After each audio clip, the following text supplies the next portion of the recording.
Дорогі українці, українки, коротко про сьогодні. Dear Ukrainians, briefly about today, I have just held a meeting with representatives of the Ukrainian business community, our Ukrainian companies, our regions, different industries, defense, agriculture, pharmaceutics, banks. I am grateful to them all for operating in Ukraine and for Ukraine, and it is very important for us to maintain support for business, normal operation of Ukrainian enterprises, and our jobs in the state. We discussed concrete issues which we will definitely solve. The economic foundation is the basis of both social life and our defense.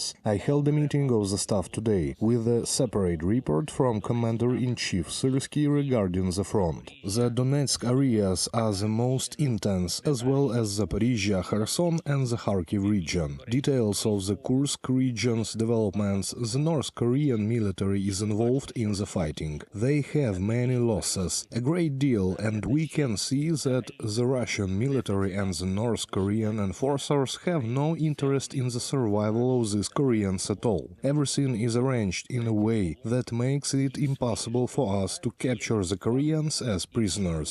Their own people are executing them. There are such cases, and the Russians send them into assaults with minimal protection. Today we received reports on several soldiers from North Korea. Our warriors managed to capture them, but they were seriously wounded and could not be resuscitated. This is one of the manifestations of the madness dictatorships are capable of. The Korean nation should not lose its people in the battles in Europe, and this can be influenced particularly by Korea's neighbors, especially China. If China is sincere in its statements that the war should not escalate, it must exert appropriate pressure on Pyongyang. There is an important decision of the United States today regarding our region sanctions against Ivanishvili in Georgia. We have been calling for this. Ukraine has already applied its sanctions against this de facto ruler of Georgia personally and against his accomplices. We will not tolerate them surrendering Georgia to Russia's control. And it is crucial to preserve Georgia's true independence. I thank America for its support, and this should be supported at the level of the entire Europe. Every country, all institutions, we need real sanctions and real pressure on this group of comrades in Tbilisi, who like Moscow the most. Let them eventually end up in Moscow. I had a good conversation today with the President of Argentina, Javier Milei. I noted Javier's results in economic reform. He has success that others in the world can learn from. A very correct example of economic growth benefits everyone. I thanked Argentina for supporting Ukraine. Javier was at a peace summit we organized this year. There were 100 states and international institutions. All parts of the world were represented, and this is exactly how we must continue to move forward, to involve all partners in putting pressure on Russia and bringing peace closer. We will increase our cooperation with Argentina, economic, political and security. And one more thing. Today we introduced a new format in our work within the country, meeting of representatives of national communities. This is about both respect and politics. Each community, through its voice and informal diplomacy, can help us all, our entire state,